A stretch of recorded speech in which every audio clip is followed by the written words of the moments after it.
Boa tarde novamente. Muito obrigada por ter feito o nosso convite. Muito legal ter você aqui. Então, hoje a gente tem o professor Elídio, lá da Unirio, e ele é especialista em insetos.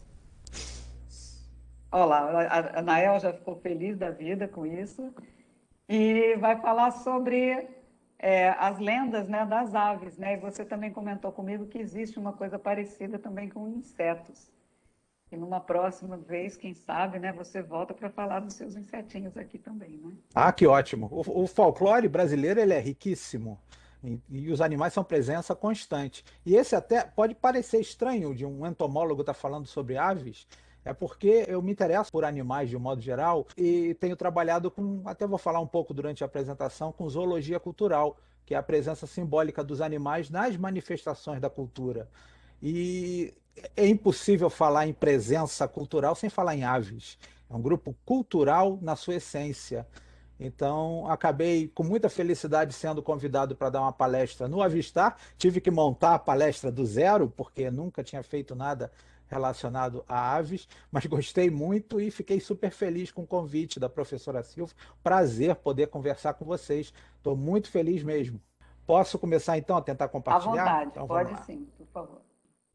A gente, muito boa tarde a todo mundo. Sintam-se abraçados, abraços virtuais, que é o que o momento pede.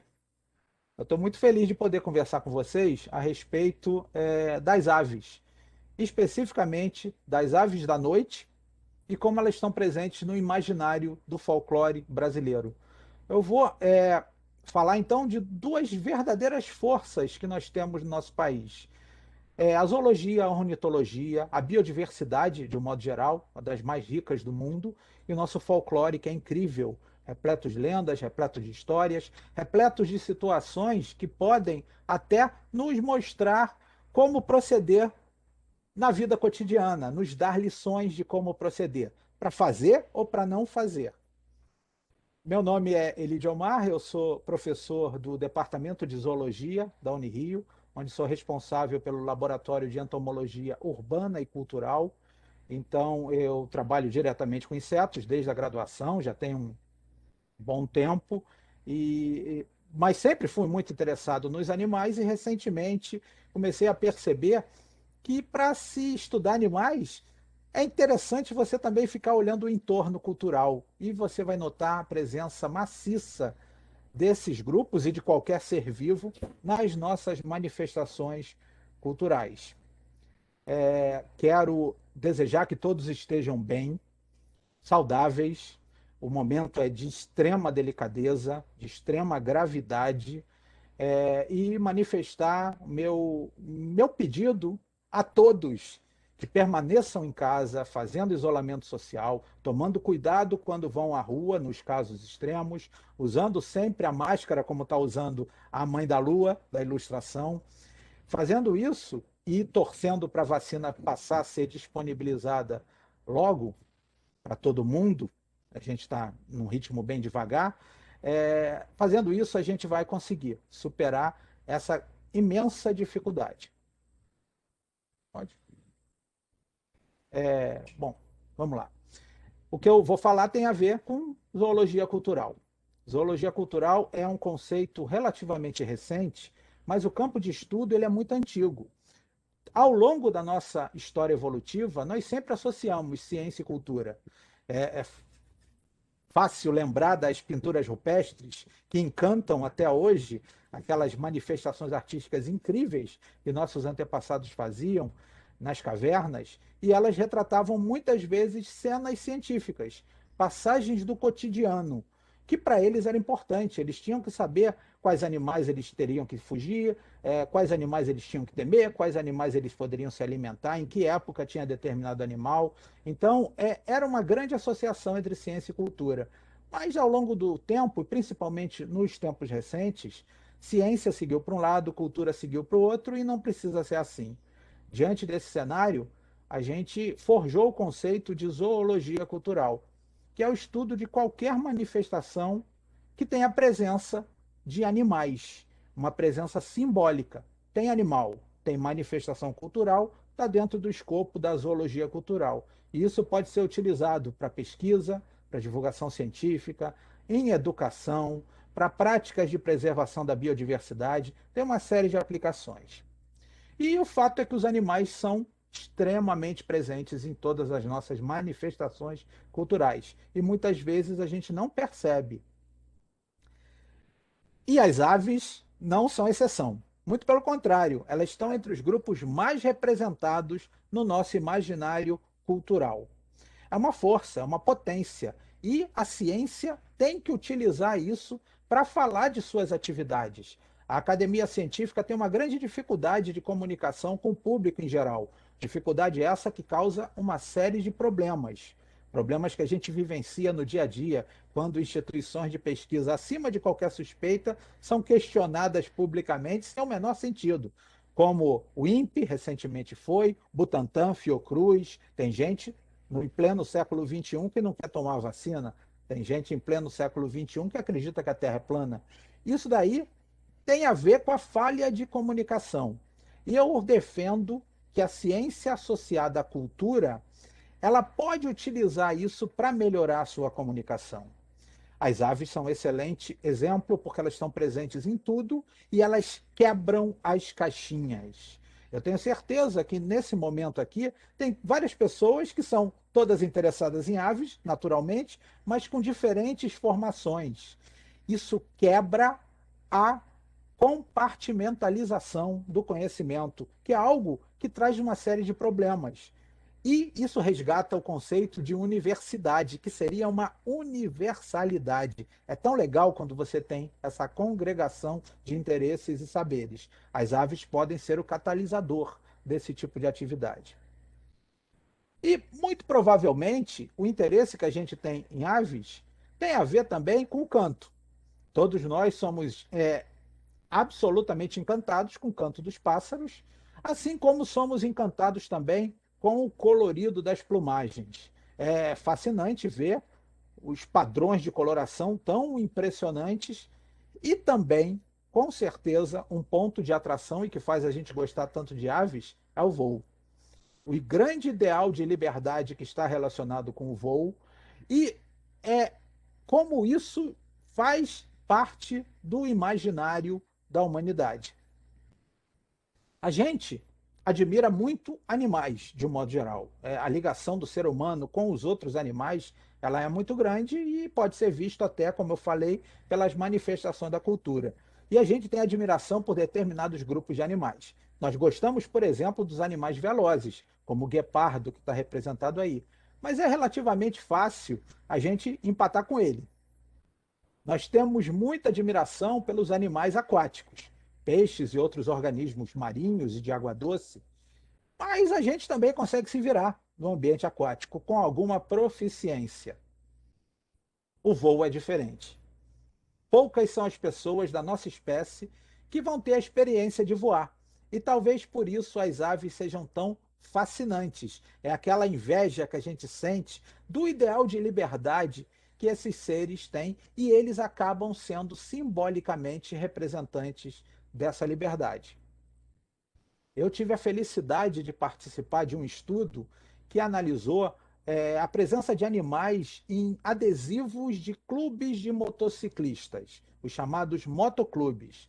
Então, em dois artigos, a gente analisou um determinado gradiente quantitativo de adesivos, é, sempre no estado do Rio de Janeiro, e nós verificamos a presença maciça dos animais como símbolos desses clubes de motociclistas, desses motoclubes, e dentre os animais, os mais representados eram as aves. As aves superaram os mamíferos. Foi até uma certa surpresa, porque em quase todo inventário que tem da representação cultural de animais, os mamíferos são os campeões.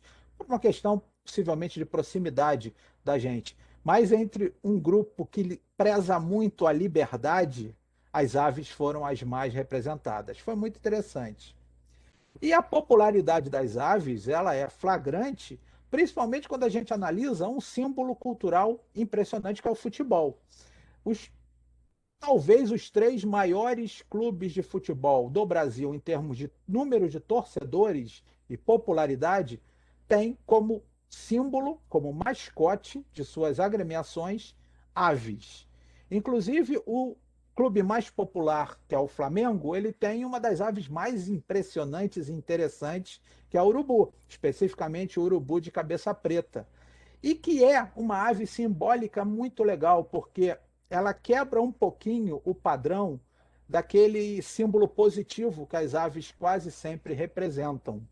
É, o urubu tem uma conotação negativa muitas vezes, até em termos de xingamento. Ele é usado como um xingamento. O próprio uso do urubu como mascote do Flamengo começou como um xingamento que foi revertido a um símbolo, a um mascote. O urubu é associado a lixo, é associado a mau cheiro, é associado à alimentação de carniça. Então, uma ave que tem um simbolismo negativo. Ele lembra um pouco o corvo na América do Norte, que também é figurinha fácil em uma série de filmes de terror com uma conotação negativa. Mas na maioria das vezes, as aves são um símbolo muito positivo.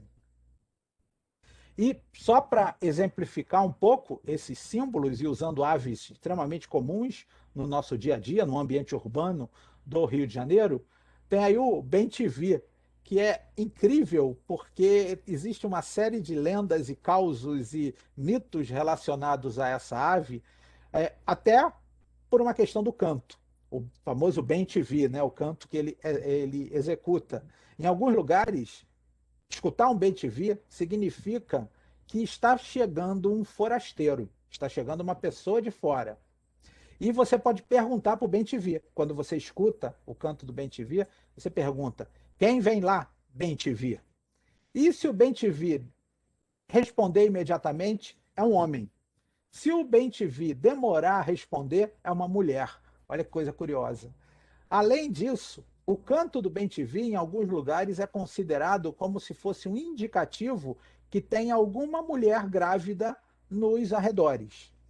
Então, cantou bem-te-vi, tem alguém grávido. E tem uma história que eu acho sensacional, é que o bem-te-vi é considerado o caguete do posicionamento de Nossa Senhora e de José quando estavam fugindo dos soldados de Herodes. O rei Herodes mandou perseguir os judeus e Nossa Senhora grávida estava tentando escapar junto com José, e quando ela se abrigava em algum lugar, ia lá um bem-te-vi e caguetava, cantava bem-te-vi. E aí os soldados iam atrás e eles fugiam. Escondiam em outro lugar, o bem-te-vi caguetava. Olha que coisa curiosa. E aí, claro, Nossa Senhora, meio chateada, acabou punindo bem-te-vi. Uma outra ave urbana é a viuvinha, também super presente em ambientes aqui próximo. Na cidade do Rio de Janeiro eu não vejo tanto, mas nos arredores, em Piraí, por exemplo, eu vejo com frequência perto das estradas. A viuvinha também tem uma série de contos super legais. Mais um deles é associado também à Nossa Senhora. Disse que foi a viuvinha que lavou as roupas de Nossa Senhora sujas de sangue do, do seu filho, Jesus. Quando Jesus foi crucificado, a viuvinha foi lá, pegou a roupa, lavou e devolveu para Nossa Senhora, aquela roupa cheia de sangue. Por causa disso, ela foi abençoada e disse que a viuvinha não pode ser alvejada. Alguém tenta atirar e não vai acertar. Notem que os mitos, as lendas, os causos, eles não estão nem aí para biogeografia, para zoogeografia, eles não querem nem saber. É, essas aves ocorrem aqui na América, não tem nenhum contato com os territórios por onde teria passado a Nossa Senhora, Jesus, José, passagens bíblicas de um modo geral. Mas essas histórias, elas transcendem essa questão da lógica biológica, da lógica biogeográfica. Talvez aí, por isso, elas sejam tão interessantes. De um modo geral, apesar da questão do bem-te-vi e do urubu, as aves têm uma conotação muito positiva no imaginário popular. Isso muda um pouquinho de figura quando cai a noite. A noite, ela concentra nossos medos, nossos temores. A nossa espécie, ela não é muito bem adaptada à vida noturna. Nós somos macacos diurnos, temos dificuldade de enxergar à noite, nosso principal sentido é a visão, que fica prejudicado com a escuridão. Então nós temos muito medo da noite, um medo ancestral. E as criaturas da noite, elas acabam pagando esse pato, sendo presentes constantemente nas lendas, nas histórias, nas fábulas, muitas vezes com uma conotação negativa. E isso acontece também com as aves.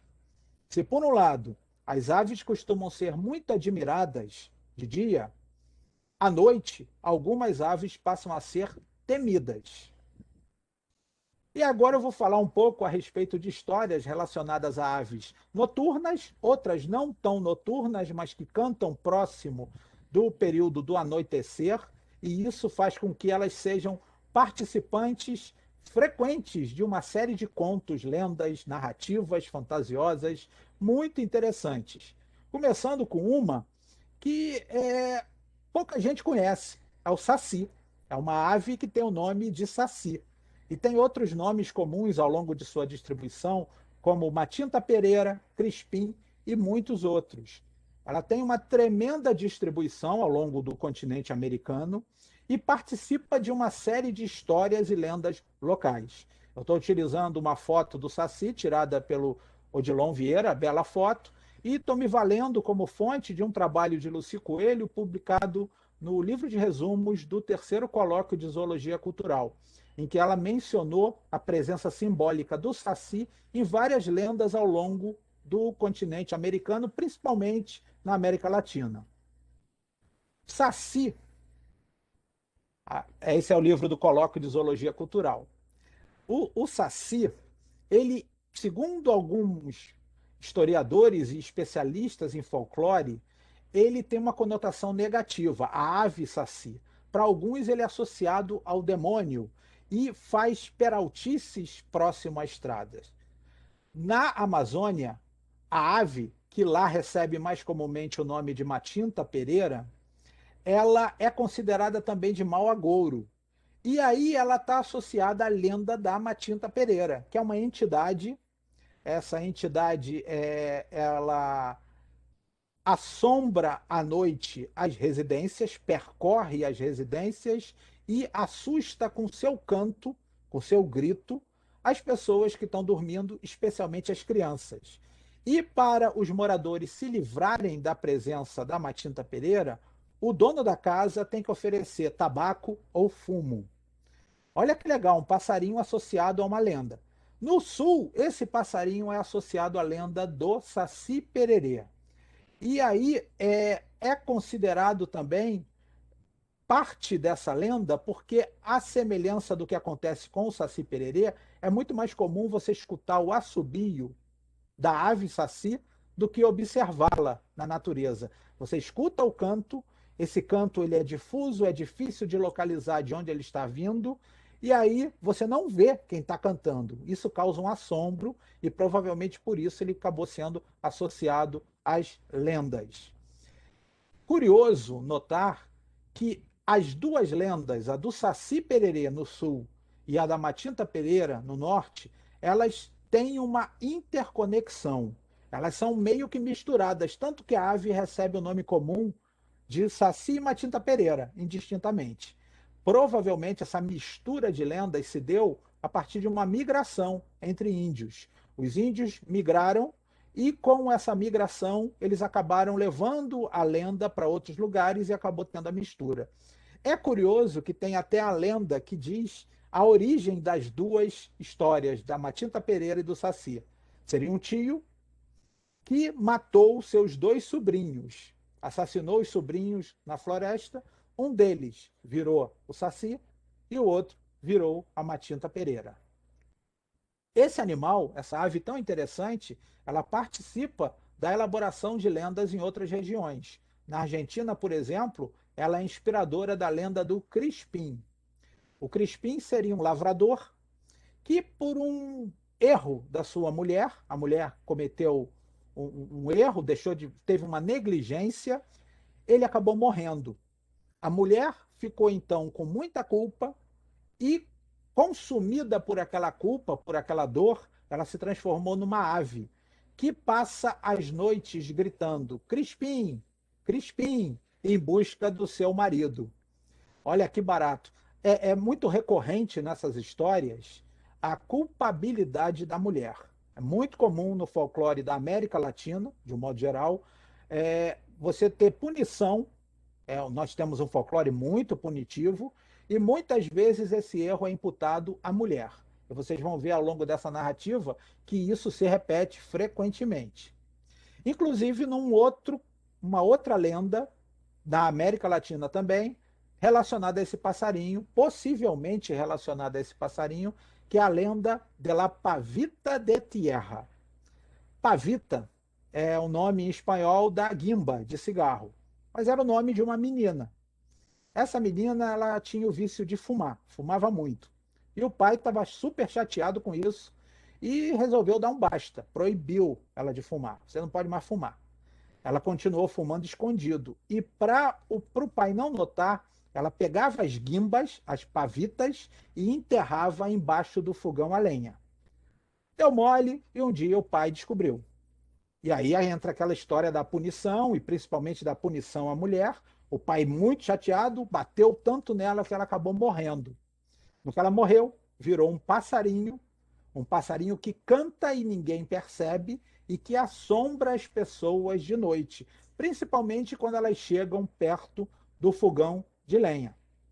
Essa história é super disseminada no interior do Panamá, a ponto de eu conhecer um pesquisador que relatou para a gente que quando ele era criança ele morria de medo de ir para o interior, para a casa dos avós, porque lá se falava que tinha pavita. Então ele praticamente nem andava sozinho, com medo de ser assombrado por essa entidade. Olha que coisa curiosa e impressionante. Segundo Coelho, ainda em 2018, muito provavelmente o motivador dessa lenda seja o passarinho tapera névia, o saci, porque ele inclusive tem a distribuição lá muito, ele é muito frequente naquela região. Então é bem possível que ele seja o inspirador da lenda. O livro de resumo está disponível no site da Revista Bruxa. Vale a pena, é um trabalho, um texto muito interessante, conta uma série de presenças da ave saci no imaginário da América Latina. Agora eu estou me valendo da Geografia dos Mitos Brasileiros, uma célebre obra de Luiz da Câmara Cascudo, o maior folclorista brasileiro, figura excepcional na popularização do nosso folclore. E Cascudo diz que na Amazônia a ave saci, lá também chamada matinta pereira, ela é considerada uma manifestação do demônio, como se fosse um pequeno demônio que quando você escuta cantar perto de uma estrada, significa que vai fazer alguma travessura, às vezes com consequências ruins.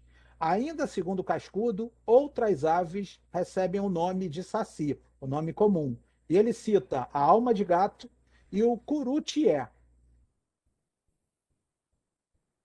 Vou falar de uma outra ave muito interessante também, não tão conhecida do público em geral, que é o udu. Mais precisamente, o udu de coroa azul, integrante da ordem dos coraciformes.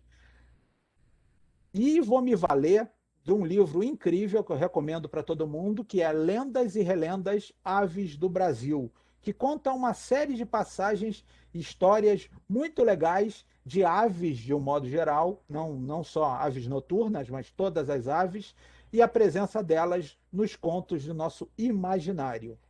Esse eu O, tenho, esse eu não é, resisti e já comprei, já li, é, demais, é é demais, lindo demais. E cada história, né? E né? ilustrações fantásticas, é todo Muito, perfeito. é. O Du, muito curioso, uma ave que canta perto da noite e vive em floresta, segundo o relato do livro, e um determinado momento, numa situação na floresta, o fogo desapareceu. E aí os moradores da floresta ficaram num estado de desespero, porque eles não podiam cozinhar, eles não podiam enxergar à noite, porque dependiam do fogo para iluminar os caminhos, para passarem, para andarem. E aí, como é que vai ficar sem o fogo? Aí chegou a informação de que, na verdade, existia ainda uma brasa que estava sendo mantida longe dali, protegida da chuva. Alguém tinha que pegar, alguém teria que pegar essa brasa. E quem é que vai pegar o fogo? É difícil manipular o fogo.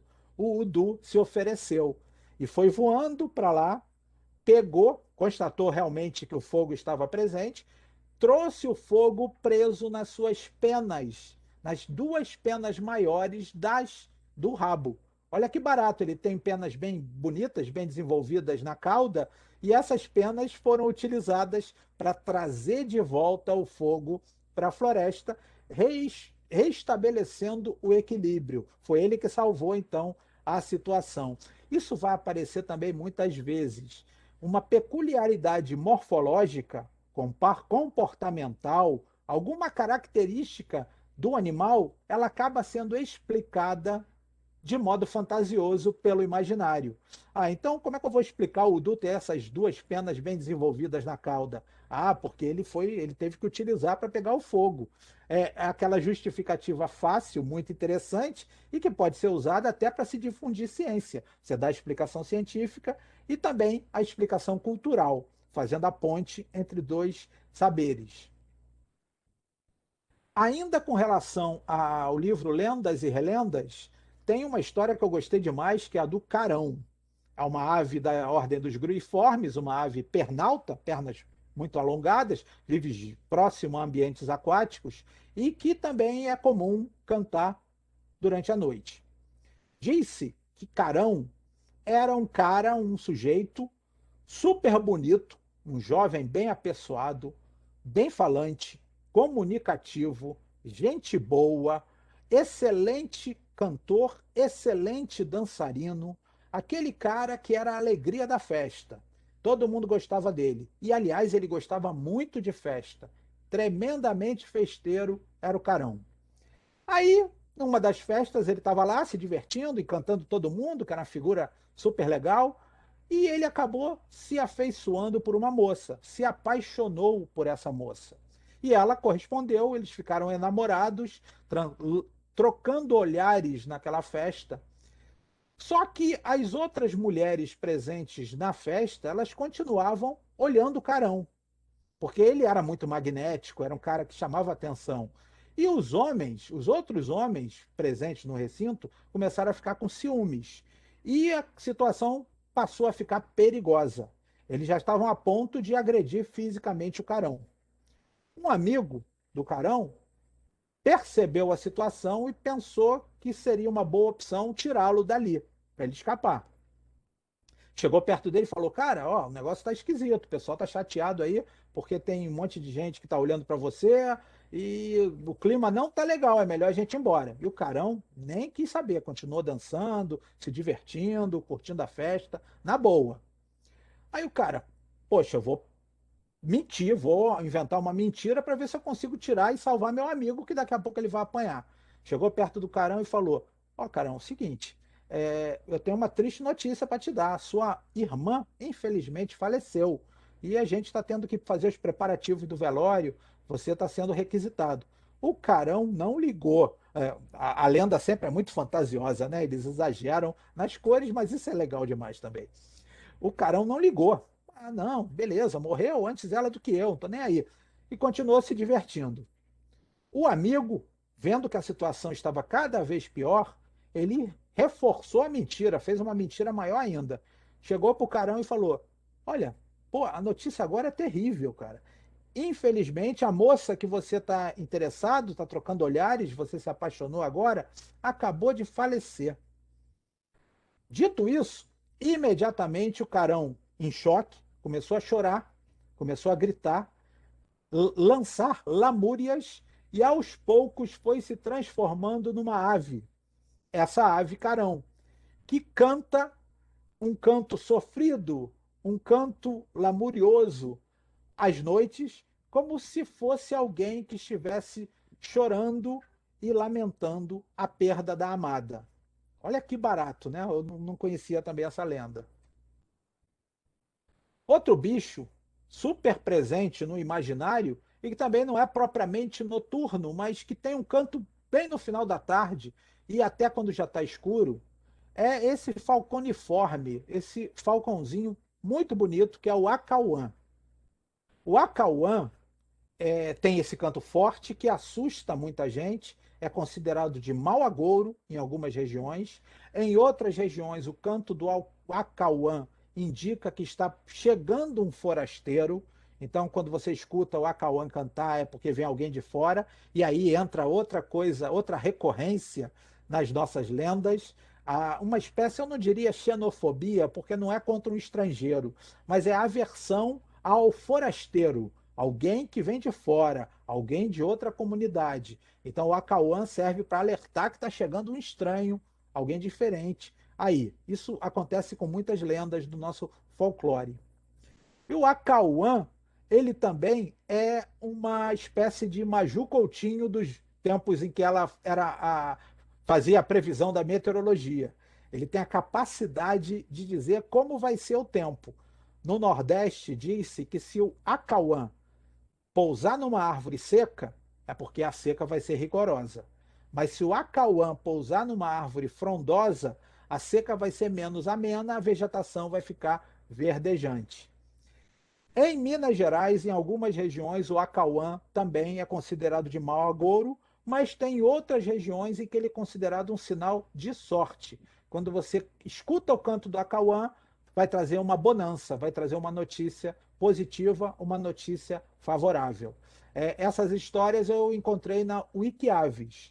E voltando ao livro Lendas e Relendas, tem uma história muito interessante, mais uma lenda muito interessante relacionada ao Acauã e ao seu hábito de ser um exímio caçador de serpentes.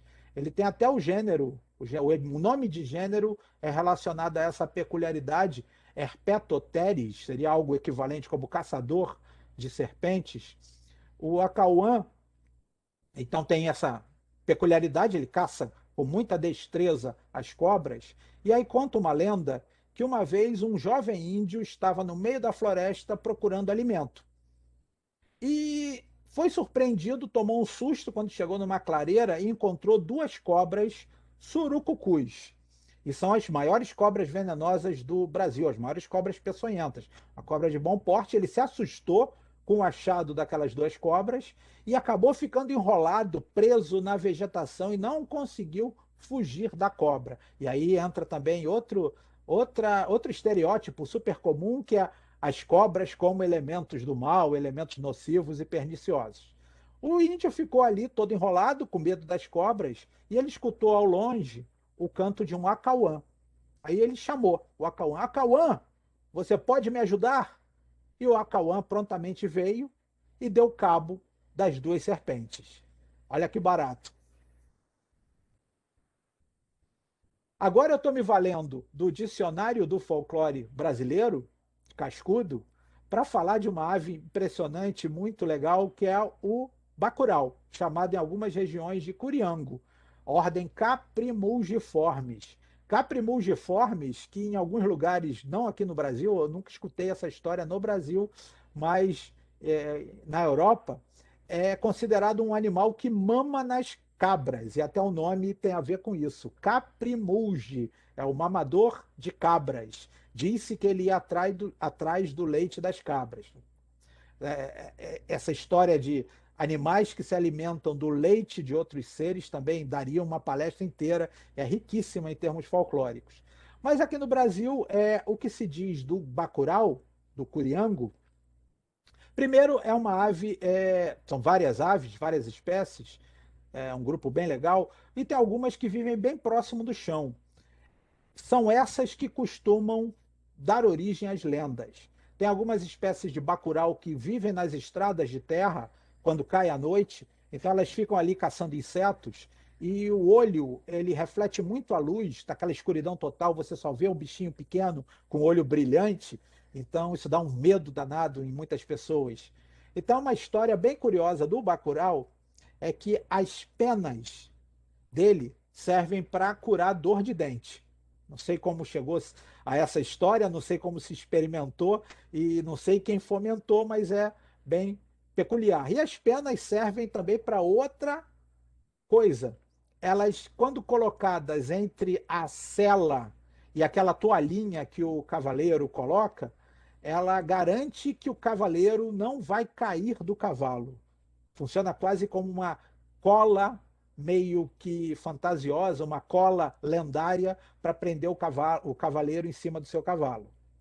E também tem um conto que diz que o Bacurau, que tem as penas com coloração diferente, ele é todo meio. A coloração dele não é vistosa, mas dá para perceber bem que as penas variam, quer dizer, cada pena tem uma coloração, tem uma tonalidade.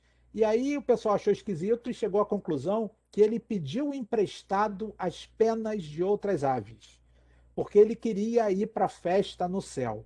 Festa no céu também é muito recorrente nas lendas. Quando infância, minha avó contava a história do sapo que queria ir para a festa do céu e acabou entrando na viola do urubu. Em algumas versões é a tartaruga ou o jabuti que entrou e nunca acaba bem. Para o Bacurau acabou bem. Ele acabou pegando penas emprestadas e pôde ir para a festa do céu. O problema é que ele é caloteiro. Ele não devolveu as penas depois. Aí São Pedro, que é o porteiro do céu, o cara que ficava deixando os bichos entrarem ou não na festa, para punir, colocou o Bacurau como um animal noturno. E aí, de novo, à noite, com o seu imaginário, com aquele medo danado que a gente tem, passa a ser punição. Um animal noturno é uma punição para esse animal. E até disse que dá para escutar no canto do Bacurau ele prometendo: amanhã eu dou, amanhã eu dou. Esse amanhã eu dou é a promessa que ele faz de devolver as penas amanhã.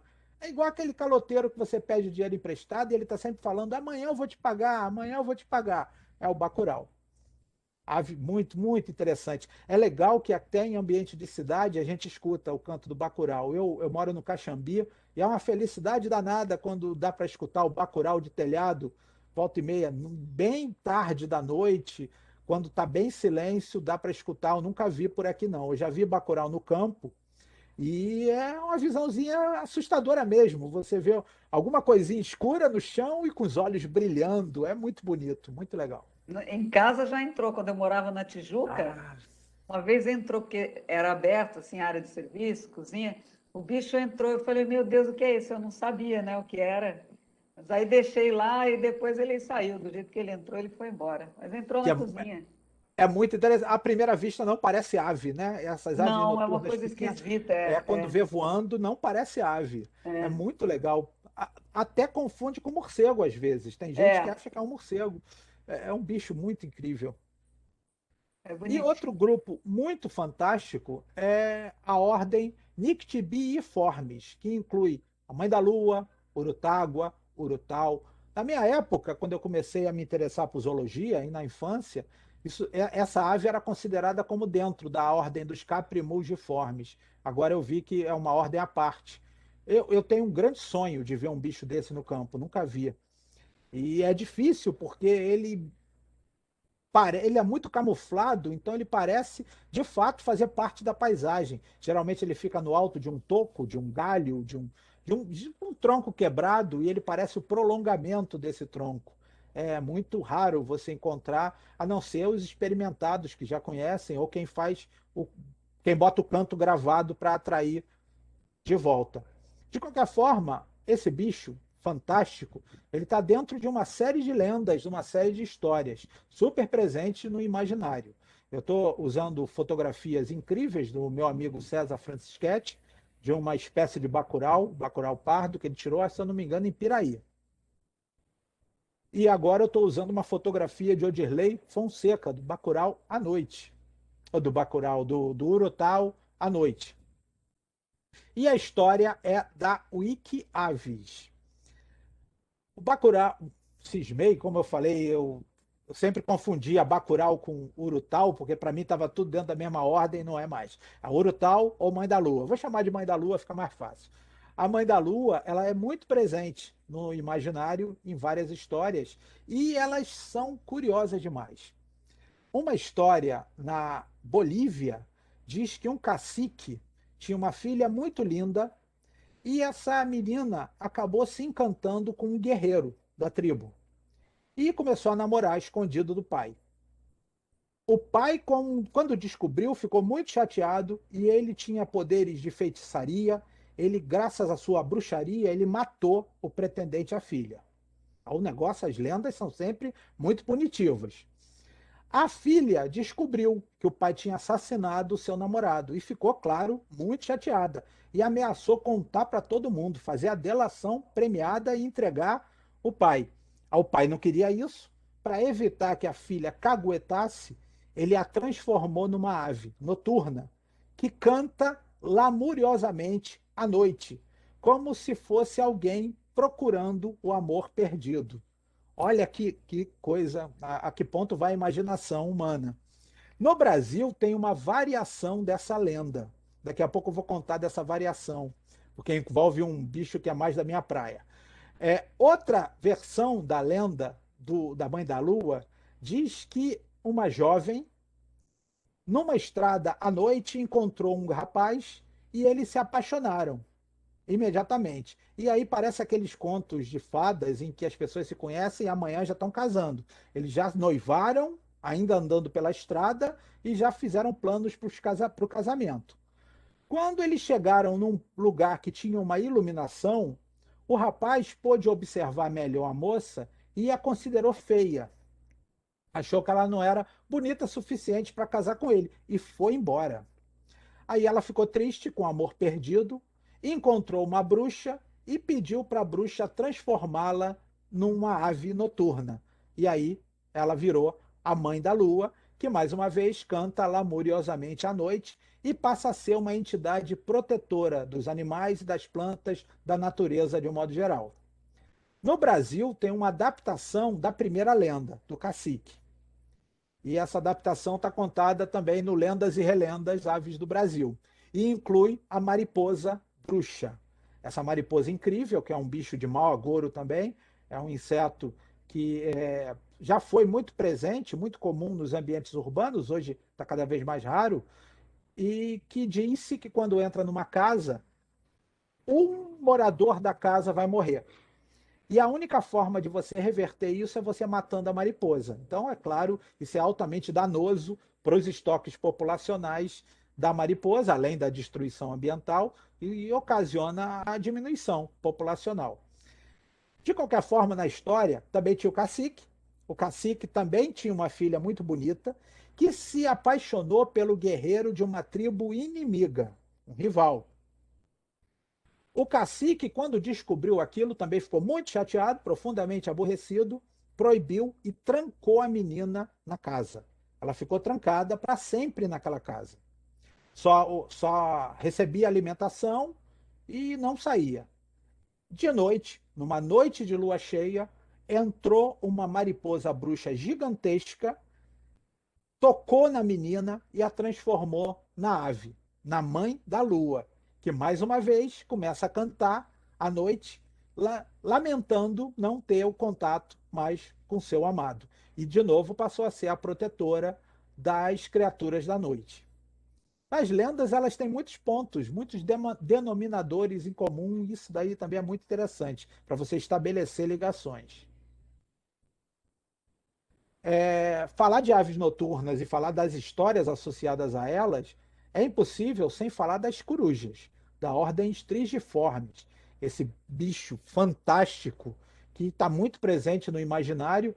Eu estou para me aproveitando de belíssimas ilustrações de Odilon Vieira e de uma fotografia de Odirley Fonseca para mostrar algumas espécies diferentes de corujas. E agora eu estou me valendo de uma fotografia fantástica de César Francischetti, do Murucututu de barriga amarela, e de uma foto bem sinistra de Odilon Vieira, da coruja, em contraste.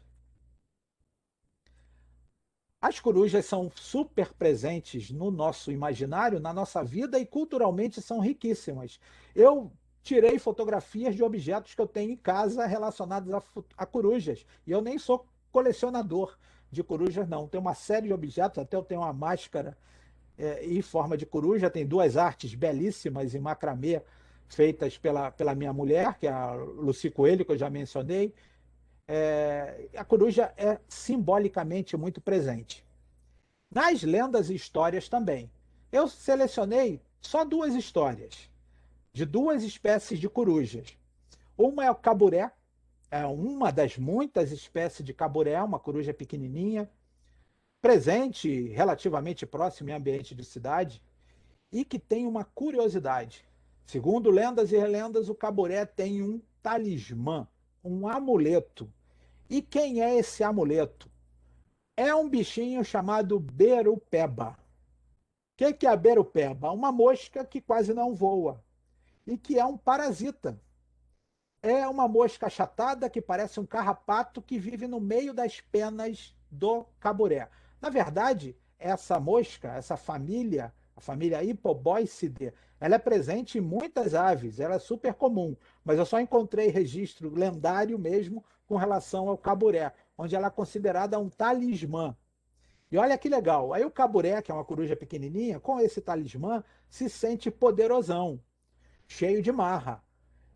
Influenciado pelo talismã, ele começou a atacar animais maiores e começou a causar problemas ao desequilíbrio da floresta, comendo todo mundo vorazmente, atacando sem limite. Os animais se reuniram e chegaram à conclusão que, para sobreviverem, eles teriam que tirar o amuleto do caburé, para ele baixar a bolinha e deixar de ser tão feroz. E é por isso que é comum a gente ver corujas e, de um modo geral, outras aves de rapinas, falconiformes também, atacados por passarinhos menores. Eu já vi várias vezes no dia um gaviãozinho passando e os passarinhos, o pombo ou outros passarinhos menores, atacando ferozmente. Diz a lenda que no caso do caburé é porque os animais estão querendo tirar esse amuleto para ele deixar de ser feroz e a floresta voltar a ter um equilíbrio. Mas o caburé não é trouxa. O caburé ele tem olhos pintados na nuca. As penas da nuca de algumas espécies, elas parecem muito olhos fechadinhos. E aí, o atacante do caburé, o passarinho que vai tentar pegar a beropeba, o amuleto, ele não sabe se o caburé está olhando para ele ou não. Então, ele não consegue atacar de surpresa, porque, teoricamente, o caburé tem olhos na nuca. Mais uma vez, uma peculiaridade morfológica acaba sendo explicada de modo simplista por uma lenda. Muito curioso. Uma outra coruja super utilizada nas histórias e nas lendas é a rasga-mortalha, também chamada suindara ou coruja de igreja.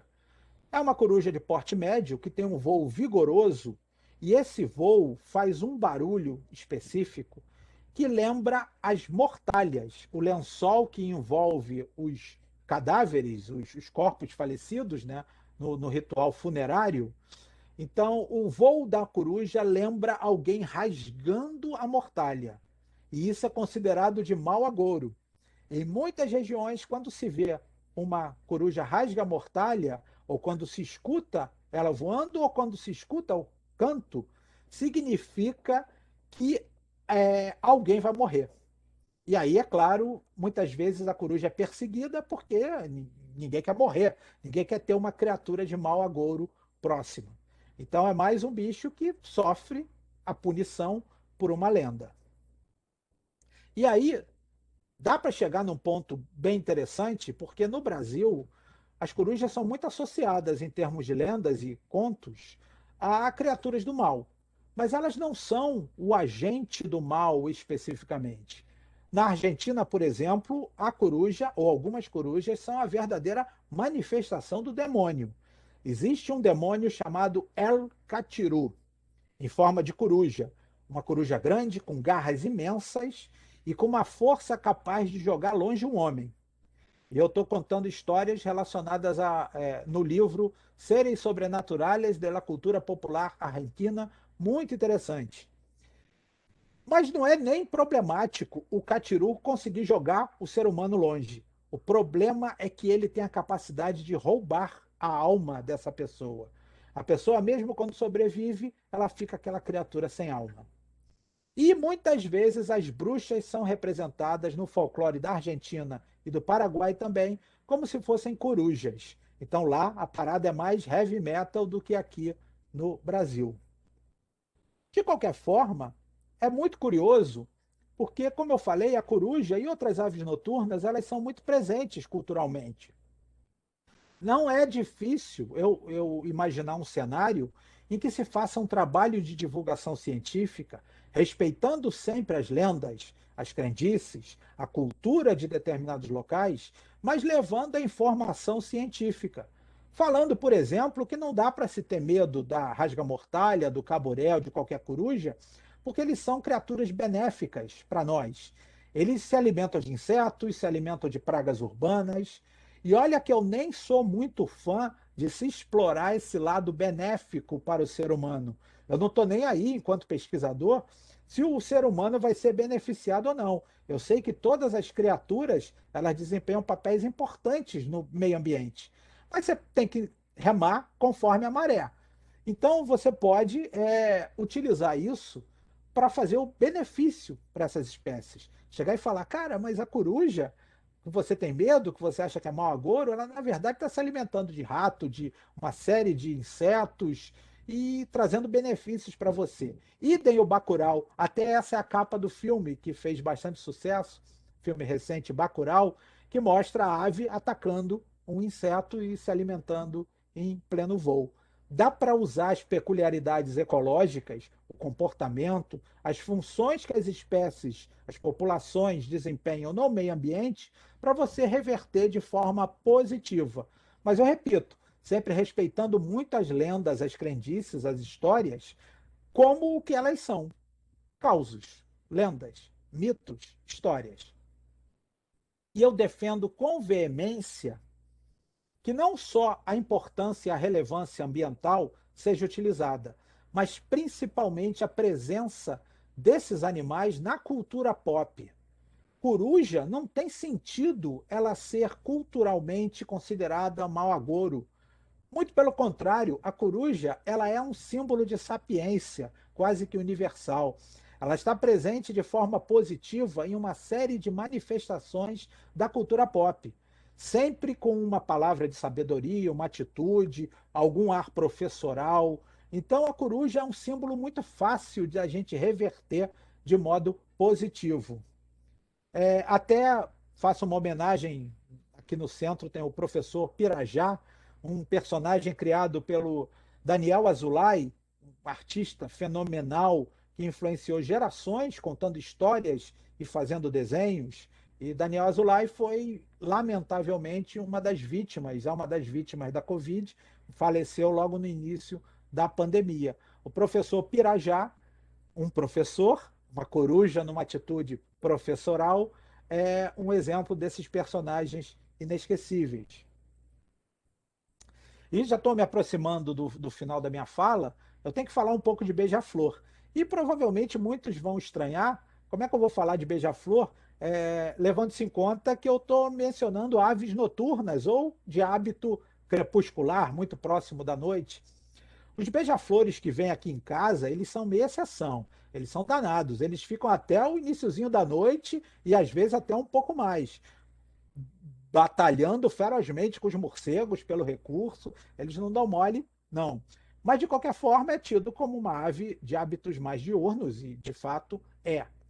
Mas o ponto de ligação que eu vou fazer do beija-flor para trazê-los para um momento de fala relacionado à ave noturna, às aves noturnas, é um artigo impressionante que foi publicado na revista A Bruxa pelo ornitólogo Marco Aurélio Crozariol e que tem como título Que bruxaria é essa? A transformação de mariposas em beija-flores nos relatos antigos sobre a fauna brasileira. É exatamente isso. As pessoas viam e veem, porque essa história continua, o beija-flor se alimentando de uma flor, de um recurso, de dia. E aquela mesma flor, ela é visitada à noite por uma mariposa. E quando você olha rapidamente, você não consegue distinguir diferença. Você acha que é tudo a mesma coisa, porque eles são extremamente parecidos.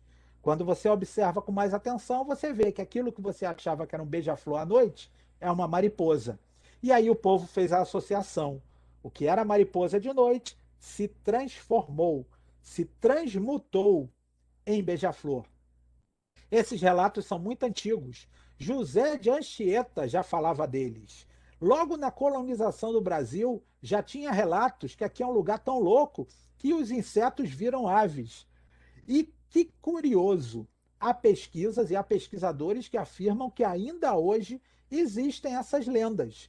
Ainda tem gente que acredita na transmutação entre beija-flores e mariposas e outras formas de transmutação. Eu lembro que meu avô falava com veemência que viu um rato virando morcego. E eu não conseguia convencê-lo do contrário. Eu falava, avô, não aconteceu isso. O senhor imaginou. Meu avô não estava mentindo, ele não era um mentiroso. Provavelmente ele escutou tanto essa história quando era criança que ela fez parte do arcabouço dele, passou a fazer parte daquele imaginário que ele tem na cabeça. E ele acha que viu, achava que tinha visto. Então tem um monte de história, um monte de lenda, que o fundamento provavelmente é esse. É graças. Elidiomar, Oi, sim, tem uma mariposa que mimetiza o beija-flor, né? sim, é A essa mesmo. Macroglossum stellatarum.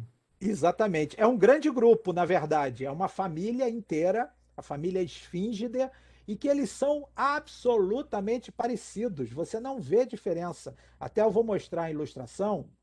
Essa ilustração antiga, um desenho clássico, muito bonito. E o autor deste artigo, o Crosariol, ele teve a oportunidade de examinar a coleção de aves do Museu Nacional e examinou os beija-flores. E a coleção de aves, felizmente, ainda é mantida, está lá no Museu Nacional. E a coleção de insetos, ele pôde examinar as mariposas desse gênero e de outros gêneros que você mencionou. Olha que barato!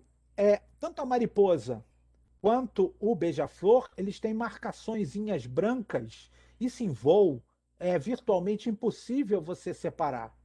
Esse trabalho do Crosariol assume até uma importância maior do que a gente queria, porque ele passou a ser um trabalho histórico, porque essa coleção de mariposas, infelizmente, foi consumida pelo fogo, grande parte, a esmagadora parte da coleção de insetos do Museu Nacional foi perdida. Antes, felizmente, o Crosariol teve a oportunidade de fazer os registros. E olhando assim, o bicho montado não parece. O beija-flor também montado, né, com taxidermizado como para um estudo de pesquisa. Eu, como sou leigo, na minha época de aluno, a gente chamava de picolé ou de pirulito, né? Esse tipo de manutenção dos exemplares taxidermizados. Olhando assim, não parecem iguais, mas no campo, você observando em voo, são muito parecidos. E aí dá para entender por que, que as pessoas fazem essa associação, por que, que as pessoas acham que é tudo a mesma coisa. É uma explicação fácil. Crosariol definiu muito bem quando ele disse que essas crenças elas podem surgir da dificuldade de se observar na natureza e da dificuldade de você ter uma explicação científica. Não se tem acesso à divulgação, à informação científica. Aí que a gente pode suprir, a gente pode levar a informação científica correta. Mas eu vou bater na tecla, respeitando a crendice, tentando entender as origens da lenda, as origens do mito, mas levando sempre a ciência, que essa, afinal de contas, é a nossa função.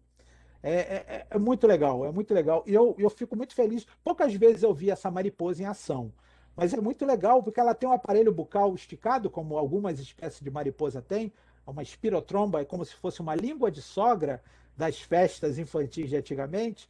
Ela estica aquela língua, aquele aparelho bucal, que a gente chama de espirotromba ou espiritromba, para se alimentar. Parece o bico do beija-flor. É fantástico. É fantástico. Vale a pena vocês verem esse artigo, é muito bem escrito, muito interessante. Está disponível no site da Revista Bruxa, todos os artigos lá são gratuitamente disponíveis para download, tem trabalhos bem bacanas. Eu sou editor adjunto, Lucia é a editora principal. A gente tem um tremendo orgulho do elenco de artigos que já recebemos, sempre fazendo essa associação entre ciência e cultura. Eu acho que estou chegando ao final. Deixo a bibliografia que eu utilizei. Quero agradecer demais o convite por parte de vocês.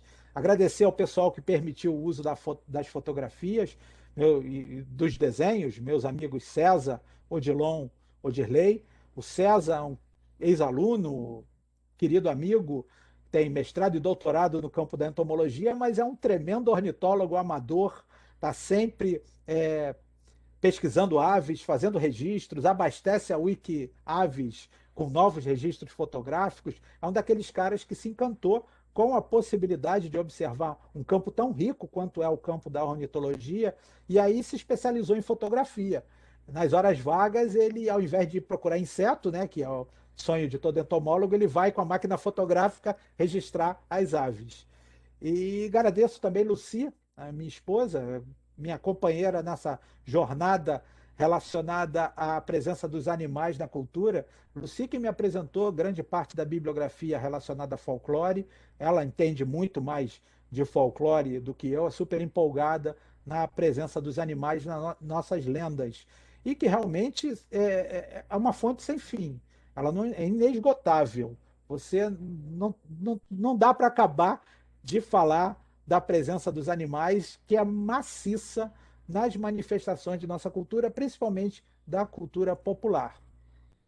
Queria realçar também que essas falas que eu tenho dentro dessa visão de associação entre ciência e cultura, elas fazem parte de um projeto que eu desenvolvo junto à minha universidade, projeto de nome Zoologia Cultural, e que tem uma vertente de pesquisa, em que a gente inventaria e investiga possibilidades de utilização na divulgação científica, no ensino, na preservação da biodiversidade. Tem muita coisa que dá para você falar para tentar preservar os estoques populacionais. E tem uma versão muito forte de extensão, que são os eventos. Eventos que a gente organiza.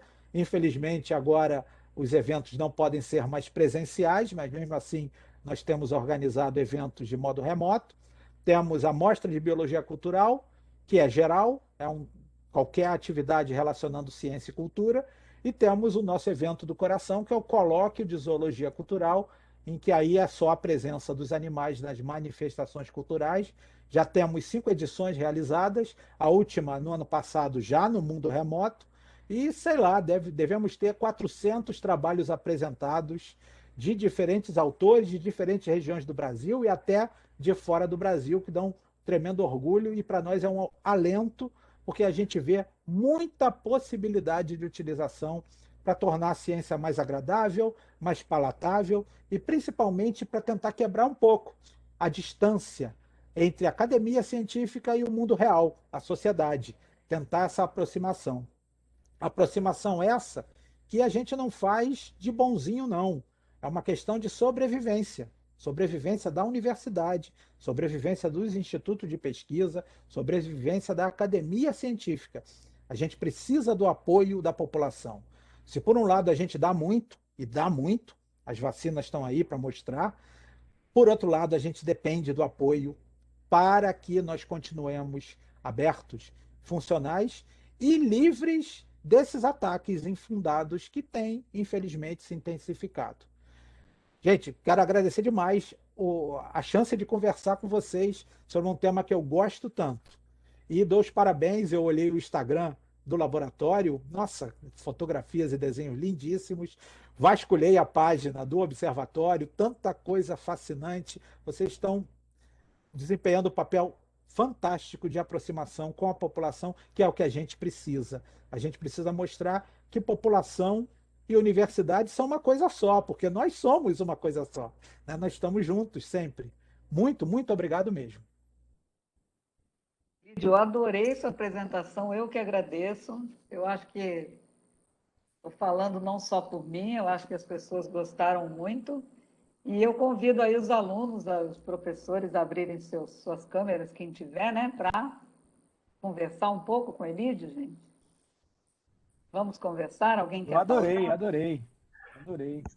Nunca imaginei que existia uma disciplina de zoologia cultural. Isso para mim é novidade e uma novidade muito bem-vinda, por sinal. Gostei bastante dessa noção. Não tem dentro da zoologia inclui a entomologia também, né? Dentro Sim, dessa sim. entomologia cultural. Aliás, Anael, a entomologia cultural ela foi a responsável principal pela zoologia cultural, porque ela foi a primeira definida. Na década de 1980, pesquisadores dos Estados Unidos, especificamente um cara chamado Hogue, resolveu quebrar o conhecimento entomológico e dividir. E aí criou um conhecimento mais acadêmico, um conhecimento mais ligado à entomologia de pragas e definiu a entomologia cultural como ligada às humanidades. Aí veio um espanhol, já mais recentemente, nos anos 2000, e pegou essa definição e escancarou para tudo. Falou que a presença de insetos em qualquer manifestação cultural representa a entomologia cultural. E aí a gente da zoologia, né, aproveitou para ampliar esse conceito para tudo quanto é bicho. E aí que surgiu a zoologia cultural. A entomologia cultural está super ligada a nós. Muito Legal, bacana. muito Gostei muito de legal. saber que isso existia. Não sabia, fiquei Tem- muito feliz de saber. Gostei. Os alunos já estão Muito pedindo para legal, você também sou voltar. apaixonada. Gostou, né, Concluí, com Janine? Achei que certeza. você ia gostar também. Achei que Janine ia gostar. Nossa senhora, eu estou cansada. Quem quer falar? Coloquei até minha avó para ver aqui, ela adorou. Ah, que legal. Olha, isso é que vale a Minha pena. avó, Puxa, minha mãe. que o objetivo é realmente esse. É realmente. Isamar, eu fiquei lembrando muito. Não sei se está me ouvindo. Desculpa. Eu estou ouvindo, Vai, estou Vânia, ouvindo. vai. Vai, Vânia. É porque eu não estou vendo se meu microfone está ligado. Não, é só Tá ligado. o Jomar falar um pouquinho da exposição Zoologia Cultural. Justamente foi montada lá no CCF, está lá, né? Infelizmente, com a pandemia, a gente, né, não está podendo, mas para quando parar tudo isso, o pessoal ir lá visitar. Tá bela, tá demais que vocês montaram, né? Nossa, Vânia, vocês propiciaram para a gente uma felicidade imensa da gente poder participar da elaboração dessa exposição, porque ela representa tudo que nós acreditamos, nessa proximidade, de fato, entre ciência, cultura e, principalmente, atrair setores que não são da área científica. O trabalho que vocês fazem, claro, agora está interrompido, mas vai retomar sem dúvida, trazendo estudantes ensino fundamental, ensino médio, até estudantes universitários, mas de outras áreas, para poder visitar essa exposição. É isso que a gente precisa, eu não tenho dúvida. Essa exposição foi montada com muito carinho, junto com o pessoal do projeto da UFRJ e comigo e com Lucia, em que nós tivemos que bolamos uma possibilidade de fazer uma espécie de caminhada pela associação cultural entre nossa espécie, os seres humanos, e os outros animais. Então, só para vocês terem uma ideia, quem não visitou vai ter oportunidade quando a coisa normalizar, ou, enfim, não acredito muito que vai normalizar, mas vai ficar próximo de uma normalização. A gente começa com as pinturas rupestres, percorre lendas, percorre presença de animais na música, na poesia, nas artes em geral, nos desenhos animados, nos filmes, nas animações, em peças de vestuário. Muitas vezes a gente está vestindo uma roupa que tem uma inspiração de animais e a gente nem percebe, nem se dá conta. E aí o pessoal da UFRJ montou com muito esmero um manequim lindamente trajado de peças com inspiração A em gente animais. ficou lá o manequim todo. A gente achou esse manequim lá no galpão, montamos o manequim, pintamos o manequim para Ele tá, vestir ele todo de animal print, né? tá lindo demais. E eu, assim, eu tô procurando uma camisa de onça pintada que tenha o meu tamanho, porque eu sou doido para usar. Porque eu acho que vale a pena a gente realçar essa importância simbólica e que muita gente realça sem saber na tatuagem, como um totem. Então, os animais estão presentes em tudo.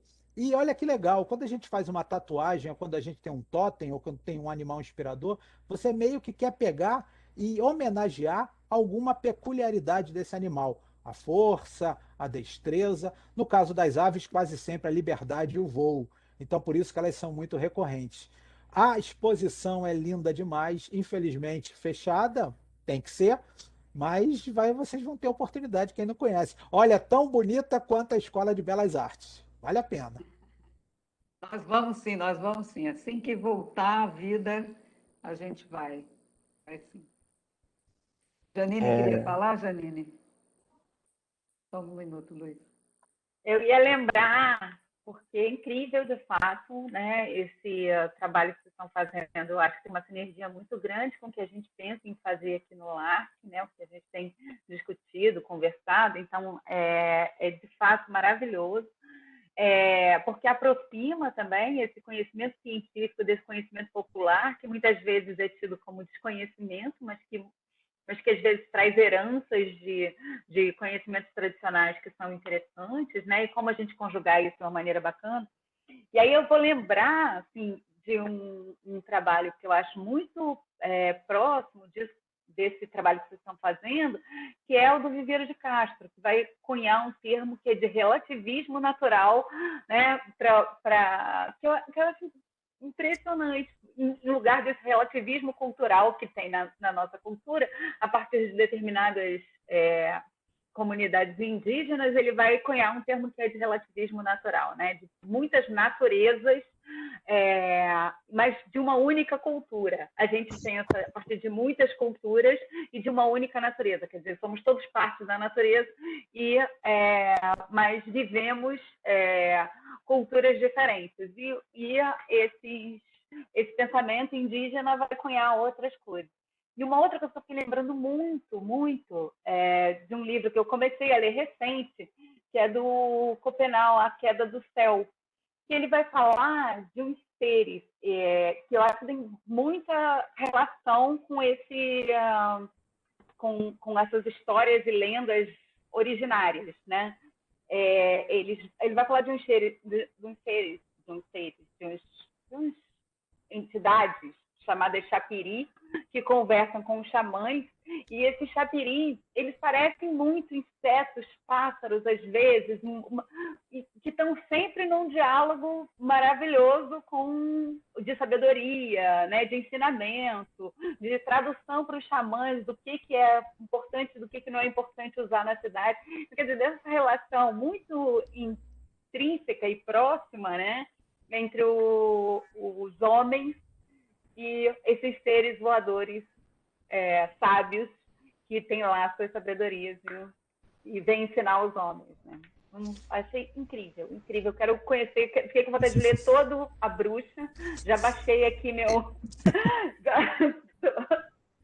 Estou aqui catando, já vou ler esse artigo que você indicou e quero ler uns outros tantos. Se tiver mais, por favor, indique, que você venha sempre aqui. Achei maravilhoso. Eu fiquei lembrando de uma última coisa, né, que também me veio à cabeça quando você estava falando. Eu vi uma vez uma palestra dentro de um seminário de antropologia e de uma menina que estava pesquisando, porque eu acho que essas coisas estão muito sem conseguir dissociar o que é ciência e o que é cultura, né? Alguns pescadores que pescavam junto com os golfinhos e pescadores pescando juntos, literalmente, né, se unindo, trabalhando juntos para uma pesca que ia gerar lucro, frutos para os golfinhos e para os pescadores. E eu fiquei tão maravilhada quando eu via aquela cena, porque a gente fica pensando nisso tão distante, né? Nós humanos estão usando os animais para questões úteis, né? E nesse caso era uma cooperação, né, de golfinhos e humanos para alimentar ambos, e eu nunca tinha imaginado que isso existisse. Foi meu assim, com essa relação de outra grandeza entre os seres humanos e os animais. Assim. Eu acho que, sei lá, fico imaginando que essas histórias às vezes nascem dessas parcerias do passado que a gente hoje em dia fica tão cego para elas, né? E acha que elas não existem mais. Enfim, amei. Ah, legal. Especificamente essa questão dos golfinhos é em Santa Catarina. E ali é fantástico porque os golfinhos não foram ensinados, não teve nenhum treinamento prévio, é uma coisa natural, é uma associação natural. E essa associação entre predadores, ela acontece na natureza. Então tem registros de, eventualmente, ursos e um urso caçando junto com lobos. Não é muito comum, mas acontece. No caso dos golfinhos, é legal porque a relação é toda especial. e os pescadores consideram os golfinhos como se fossem pessoas, e são pessoas, são indivíduos, e são respeitados como tal. Isso daí é o sonho de todo mundo que gosta de bicho, é ter os animais com esse nível de respeito. O nível como indivíduo, como pessoa, como criatura individualizada, como parceiro nosso do planeta.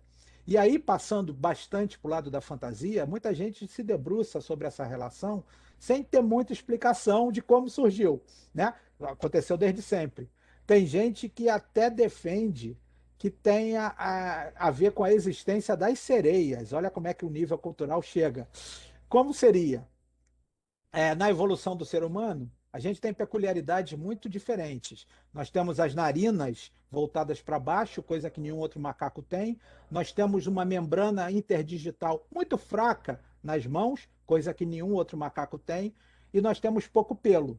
Isso seriam, segundo algumas vertentes, que não são as mais dominantes, isso seria uma adaptação ao ambiente aquático. De fato, a gente nada muito bem. Nós somos talvez o macaco que nade melhor. Isso é estranho. E os mamíferos aquáticos são de pouco pelo, então tem tudo a ver.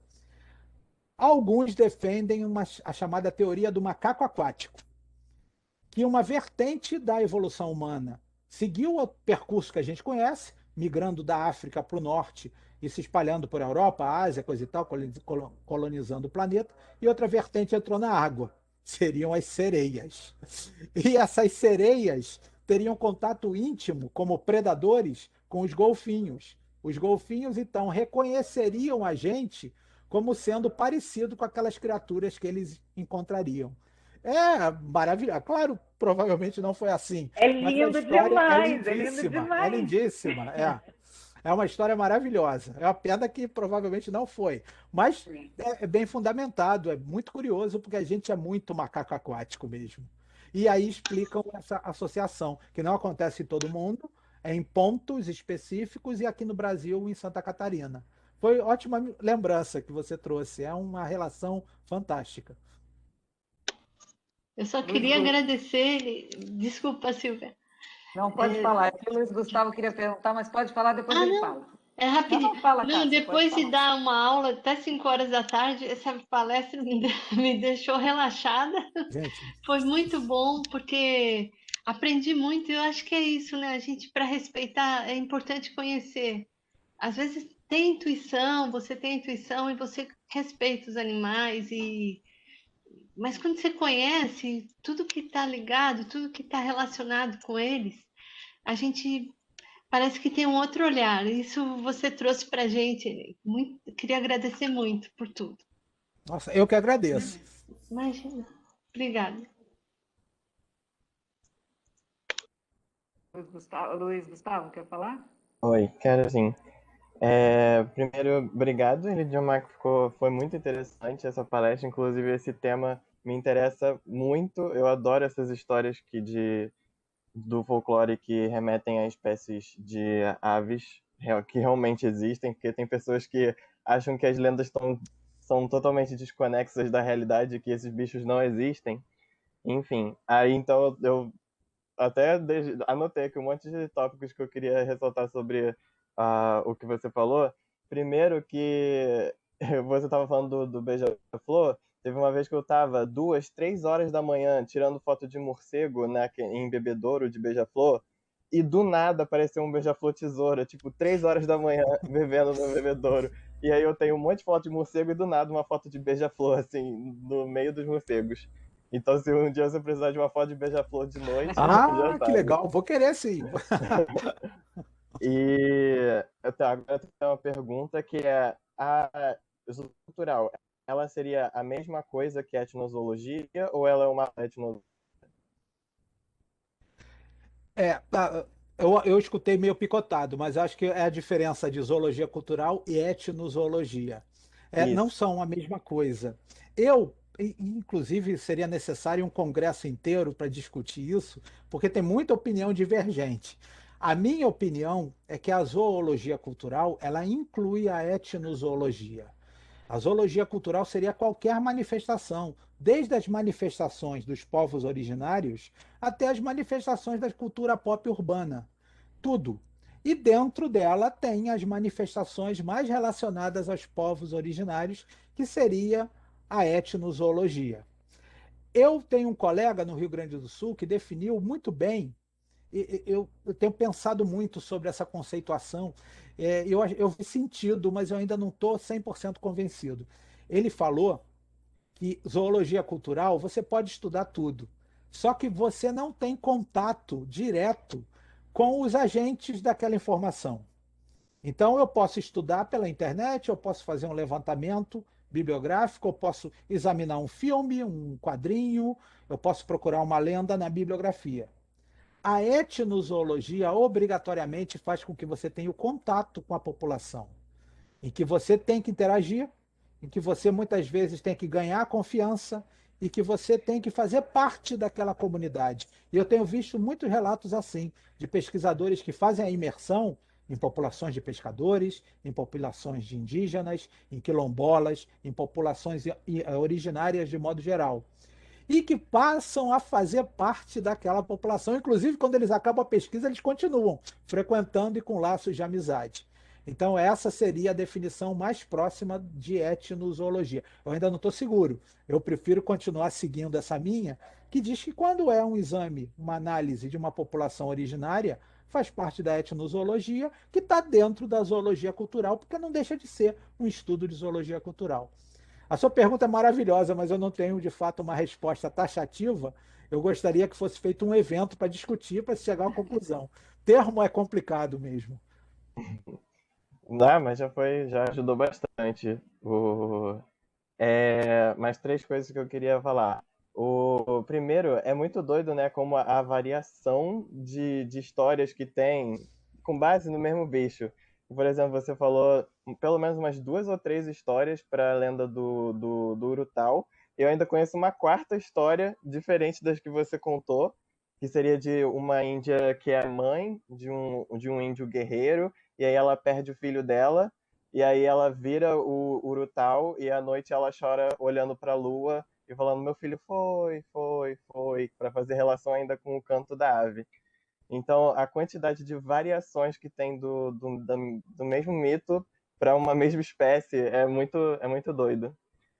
E, inclusive, isso que você estava falando sobre usar o conhecimento científico para entrar no...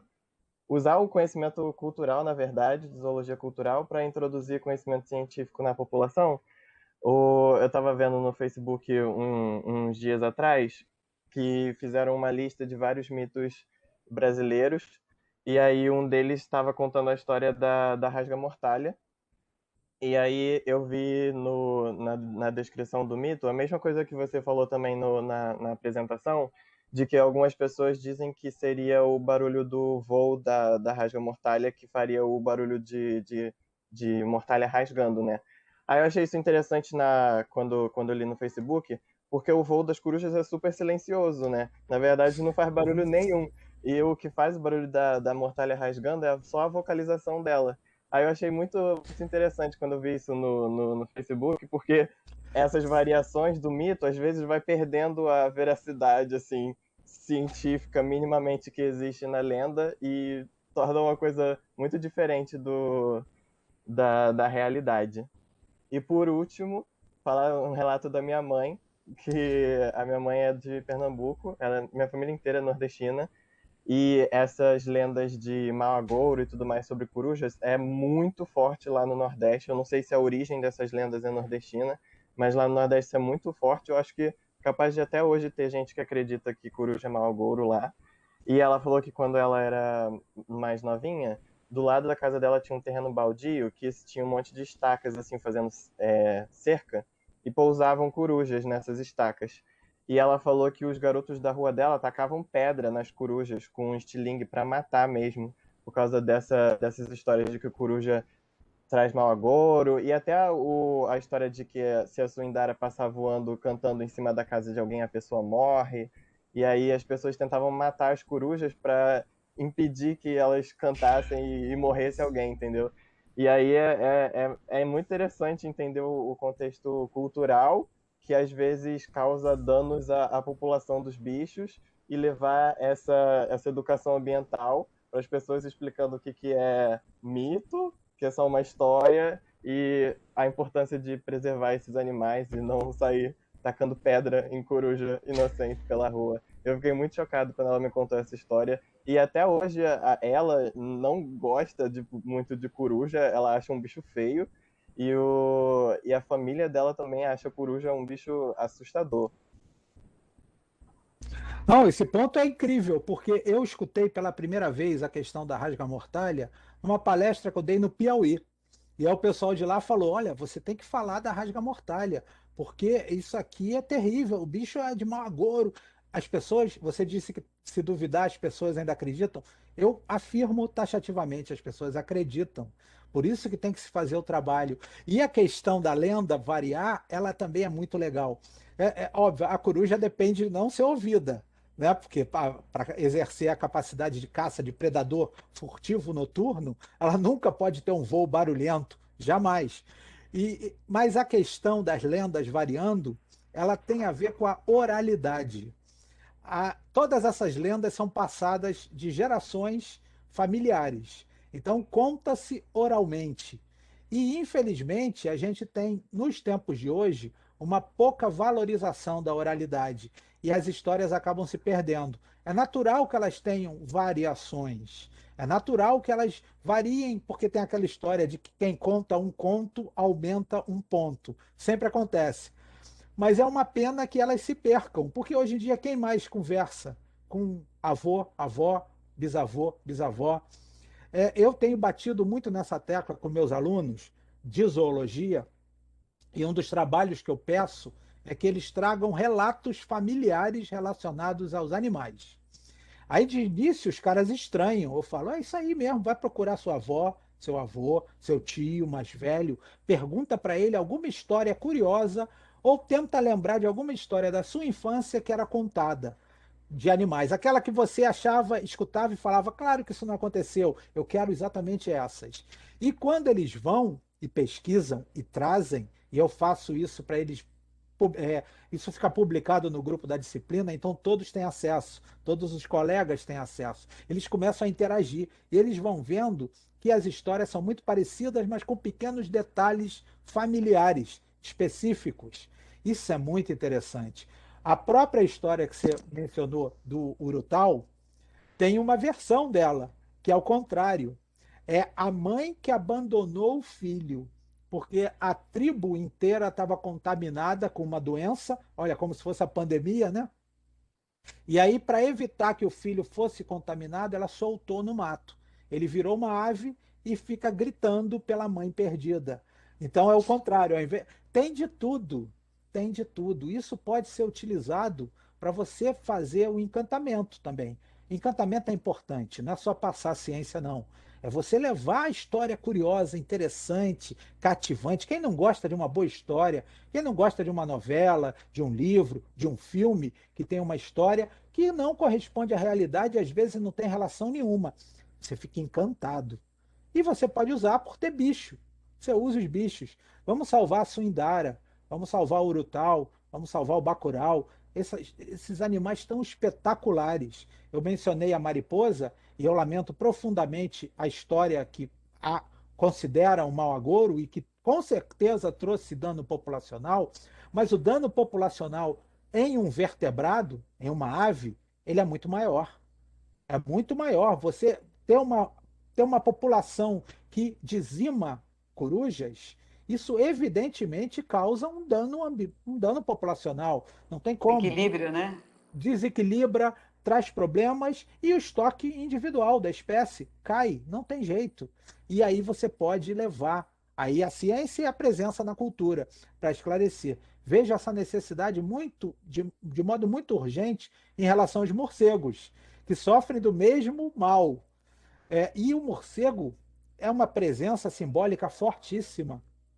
Cara, quem não conhece o Batman, quem não conhece o Drácula, eu consigo imaginar um cenário que tem um garoto de subúrbio no Rio de Janeiro com um bambu atraindo o morcego, como era feito e ainda é feito, fica girando para fazer com que o sonar fique confuso e o morcego bata no bambu e morra. Eu consigo imaginar um garoto vestindo a camisa do Batman, fazendo isso. Você tem que chegar e falar, pô, meu irmão, meu querido, tem alguma Mas ele coisa não que você não morre, não. entendeu. Ele Não não morre, entendeu. não. É, Eu já fiz isso, ele não morre, não. Quando ah, eu era não, mas criança, a tem gente uns que fazia. quando ele cai, ele bate, cai, e as pessoas vão Não, lá mas ele e não morreu. fazem O a que a gente fez, maldade. ele só ficou É. assim. Não, então, ele não bate no bambu, ele só fica desorientado. Fica, Mas quando eles é caem, ruindade isso. a garotada, na minha época de criança se fazia isso. Grande parte dos problemas que eu tinha com a vizinhança era para tentar evitar esse tipo de procedimento. Mas de qualquer forma, você chega e fala, cara, se você gosta, olha essa camisa que você tá, olha o Batman, o personagem que você É. adora. Você sabia que o Drácula é o personagem mais presente no cinema? É o que? É um morcego, é uma inspiração. E aí pode falar da questão ambiental, que é importantíssima, diversificada. Eu não gosto porque dá a impressão que tudo quanto é espécie tem que servir a gente. É um negócio que me incomoda. Mas você pode usar, eventualmente, para esclarecer. E voltando à oralidade, que se perde, é uma pena muito grande, porque a nossa espécie ela é ruim de contar história. A primeira coisa que a gente faz quando conquista um povo, isso ao longo da evolução da nossa espécie, ao longo da história mostra isso, você conquista um povo, você vai dizimar culturalmente esse povo, vai destruir templos, vai destruir bibliotecas, vai queimar livros. A gente faz isso e faz isso até hoje. Então nós somos muito ruins de manter a nossa história. Até por isso tem que ter antropólogo e arqueólogo para poder pesquisar e tentar interpretar todos esses sinais que foram deixados porque não se contou a história. Isso tem que ser muito debatido. A oralidade está nessa. Quando o Museu Nacional pegou fogo, uma tragédia sem tamanho, relatos foram queimados também. Idiomas foram perdidos. Registros de populações inteiras, de povos inteiros, foram consumidos e perdidos. A gente está sempre perdendo.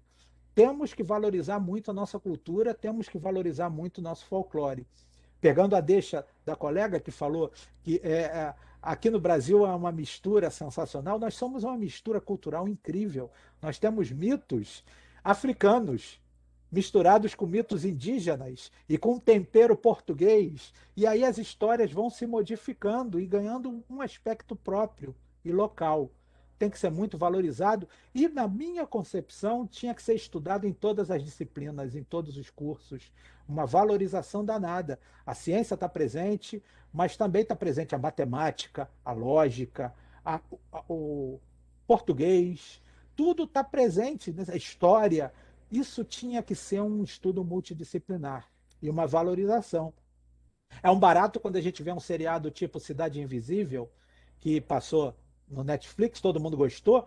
Para muita gente foi o primeiro contato com folclore. Olha que coisa! O folclore mais rico do mundo, mais diversificado, e as pessoas tiveram que aprender por um seriado de televisão. É ótimo, maravilhoso seriado, cheio de interpretações fantásticas. Adorei a presença deles usarem uma borboleta e não uma mariposa, que também é cheio de conotações relacionadas. Com a cuca, que é um mito que veio da Europa, então uma mistura maravilhosa. Mas é uma pena que ninguém tinha ouvido falar. É bizarro, é bizarro. A gente tem muito trabalho para fazer, muito, muito. E esse trabalho vai partir da universidade, da associação com a cultura, como o projeto de vocês faz, porque se ficar dependendo de apoio, infelizmente não vai ter. Seria maravilhoso conseguir levar nas escolas a produção sensacional que a universidade faz, mas não tem. Não tem esse apoio, não vai ter uma organização, não vai.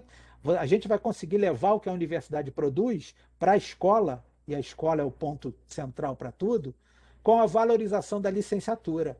Chegando para os nossos licenciandos e falando como se tem que fazer e como tem que usar a cultura, e como um aluno em condições precárias, que é a realidade do ensino, principalmente o ensino público no Brasil, aqui no Rio de Janeiro, alunos de bolsões de violência, às vezes com problema de subnutrição, muitas vezes com problema de violência doméstica, violência no entorno residencial. Como é que eu vou pedir atenção para um aluno desses para aprender em sala de aula? Eu peço atenção fazendo com que ele se sinta incluído a partir de uma informação cultural, de um seriado, de uma história em quadrinho, de um mangá em que ele viu, e ele vai passar a fazer parte daquela realidade. A melhor sensação que se tem é de você se sentir incluído. E a escola é isso, a escola é inclusão. Todo mundo tem que estar incluído, porque é isso, é a essência da escola. A universidade vai conseguir levar e está conseguindo levar pela licenciatura, que tem que ser muito valorizada. E os projetos de divulgação e de extensão, absolutamente necessários. Eu sou fã demais da oralidade. Lamento que a gente perde muito. E é muito legal quando, como você observou, tem variações de um lugar para o outro, a mesma espinha dorsal, mas com variações individuais. Isso enriquece. Isso enriquece. Posso?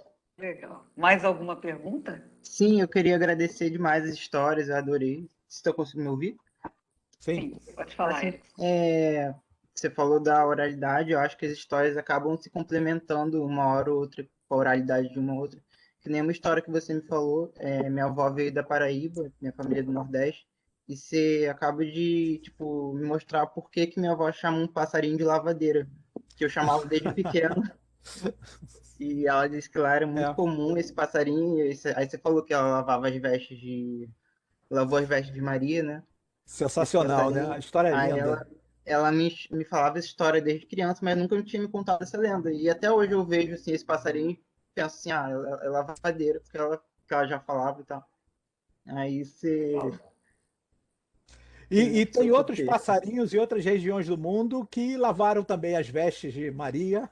Então, Sim, não foi por falta de limpeza, né? Porque outros sim. passarinhos desempenham o mesmo papel, maior barato, e muitos deles sem nenhum contato com a região por onde Maria andou. É muito legal, Sim. muito legal. E várias histórias que você falou, eu encontrei um paralelo nas histórias que eu ouvia quando eu era pequeno, que ela trouxe lá do Nordeste, assim. Muito interessante. Legal. Eu estava falando para ele que uma das coisas que a gente gostaria de colocar também no nosso Instagram é, de vez em quando, contar alguma dessas lendas, né? Essa do beija-flor e da mariposa, eu tinha lido naquele da Ema o Beija-Flor, sabe? Uma Sim, publicação. Eurico Santos, cheio de Isso. histórias É. incríveis. E aí eu falei assim, poxa, a gente podia de vez em quando salpicar uma historinha dessas que também chama atenção, né? A gente coloca o que está sendo produzido pelo laboratório, mas também é interessante chamar por isso, né?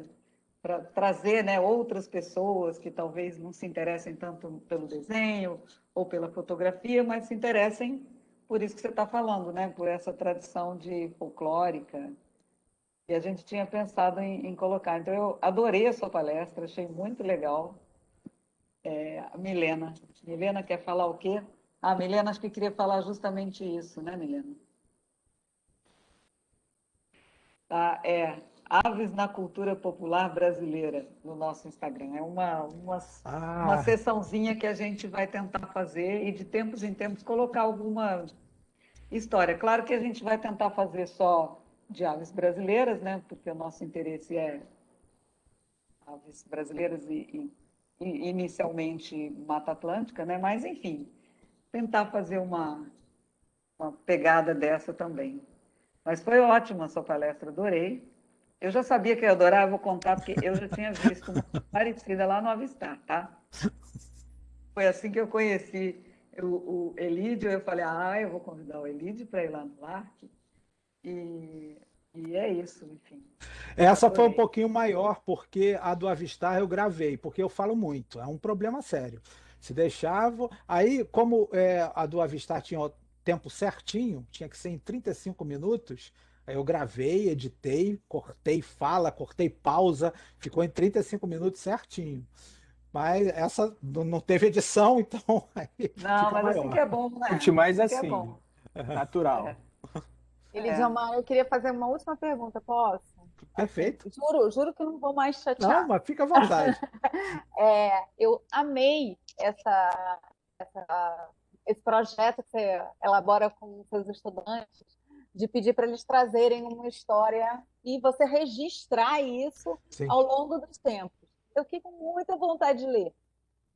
Você publica isso? Tem algum lugar que você publicou Não, os esse... relatos ainda não. Mas eu estou Pois pensando, então, agora nessa questão remota, a primeira avaliação que eu fiz para uma turma, eu tenho duas turmas de disciplinas muito parecidas, uma do bacharelado e uma da licenciatura. Uma é técnicas de trabalhos em zoologia, do bacharelado, e a outra é ensino de técnicas de zoologia, da licenciatura. Mas é muito parecido, a diferença é que uma é mais voltada para ensino, a outra não. É difícil, é um grande exercício ministrar essas disciplinas de modo remoto, porque não tem a parte prática. Aí eu apelo para o cultural. Então, a primeira turma, eles tiveram uma avaliação que foi um evento. Um evento está público no Facebook, depois eu até passo o link para vocês. E eu peço para eles escolherem um tema. Eu dou algumas opções, eles escolhem um tema. O tema escolhido foi animais e jogos, games. Então, eles pegavam jogos de computador, escolhiam um animal de um jogo e falavam da zoologia daquele animal e como eles poderiam popularizar a ciência, ou para educação ou para divulgação científica. É, uma das possibilidades sempre é o folclore. Eu tenho uma turma que fez um trabalho de folclore, mas já tem alguns anos. Mas nenhum pegou relatos íntimos. Eu estou pensando em fazer alguma coisa assim, porque eu acho que esses relatos, eles são fascinantes. E é cada coisa muito legal. Eu vou conversar com a turma que já fez esse trabalho. Você agora me incentivou mais ainda, porque eu imagino até fazer um evento. E é legal que eles gostam, porque eles ganham uma declaração de apresentação de trabalho, o pôster fica disponível, eles têm que responder as perguntas quando são feitas pelos avaliadores, pelo público em geral, e geralmente vai mãe. Eu fiz até, eu usei o suborno, que não é muito legal o professor fazer isso, mas eu estabeleci com eles que eles ganhariam, a última turma, 1 ponto na média e tem preocupação com nota. É um negócio que, se eles me conhecessem mais a fundo, deviam saber que eu não ligo muito para a questão de nota, não. Mas eu prometi 1 ponto se tivesse 100 visitantes no evento. E aí eles se esmeraram, convidaram pai, mãe, e eles foram, comentaram, e eu acho que a coisa depois evoluiu naturalmente e outras pessoas foram chamadas.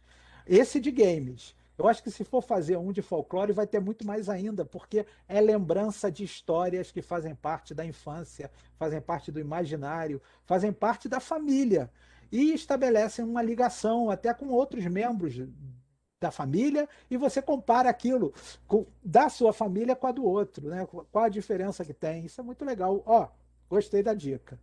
Mas Boa. olha, Jomar, a dica é melhor ainda, porque a Janine, na disciplina dela, fez um site com os alunos. O trabalho dos alunos era um site. Sim. Então, conforme eles iam fazer um trabalho, eles diziam, tô falando na sua frente, mas é você que devia estar contando essa história, que eu achei que você ia contar, hein, Janine? Que ela fez com eles um site. Eles foram fazendo o trabalho e publicando nesse site. E super fácil, né, na plataforma do Google mesmo. Ah, sim. O que eu usei foi o Super Facebook. fácil de montar. Eu usei o fácil. evento do Facebook. O evento está lá disponível. Mas site eu também não pensei, não. Vou ver se eu consigo algum aluno que tenha. Eu sou totalmente tosco nessas. Eu estou aprendendo essas ferramentas agora, né? Meio na marra, porque não tem jeito. Mas gostei da ideia também. Vale a pena. Mas essa Até ferramenta porque do para Google ficar não o tem registro. nenhuma dificuldade. Ah, que nenhuma. legal. É super intuitivo. Você abre, você vai botando a caixinha aqui, escreve dentro, põe uma caixinha ali, Não escreve conheço esse, hein? Vou até olhar. Vou dar Não uma também não. pesquisada, já vou falar com dentro. eles É o na próxima aula. sites.google.com. Vou olhar. Beleza. Essa Grátis. é bem tranquila.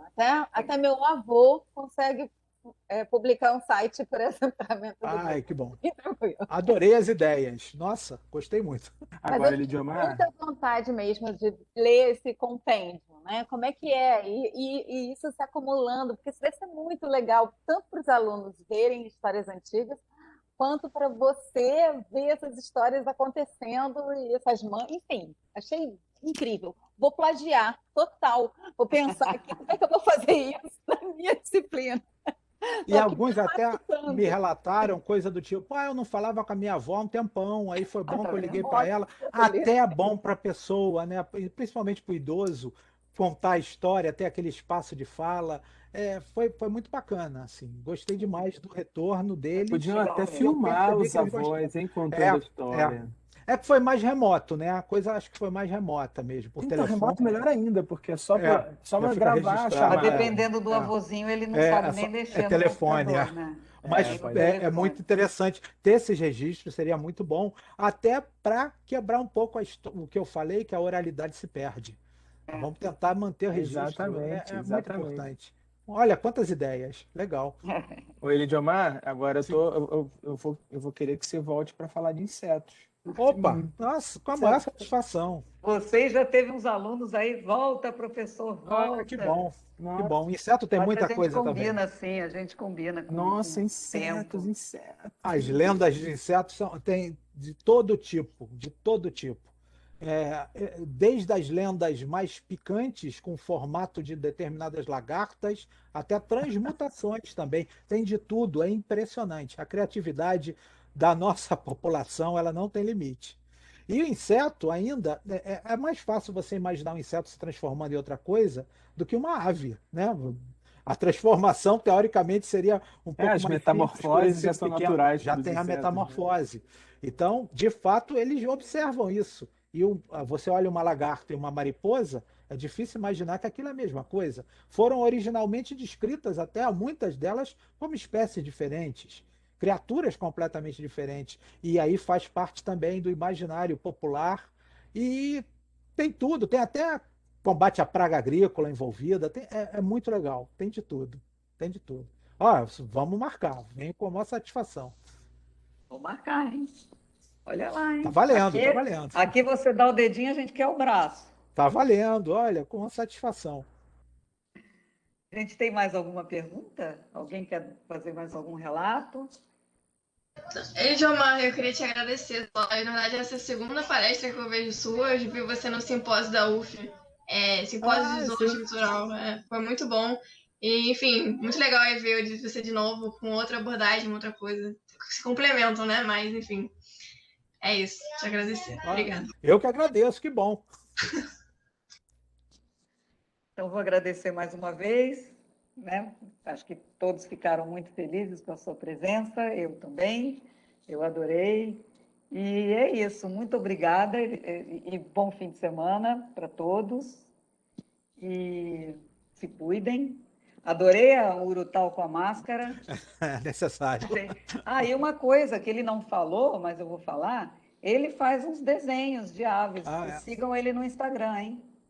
Mas bem precário. Não, mas é super bacana, são uns desenhos muito legais.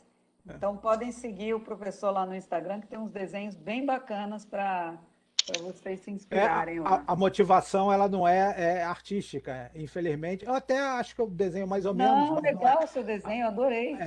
A motivação, ela é familiar. Como com o isolamento social, eu fico com a minha esposa, minha filha, na minha casa. Minha mãe mora sozinha. E ela é muito roeira, nossa, e está tendo muita dificuldade de se manter em casa.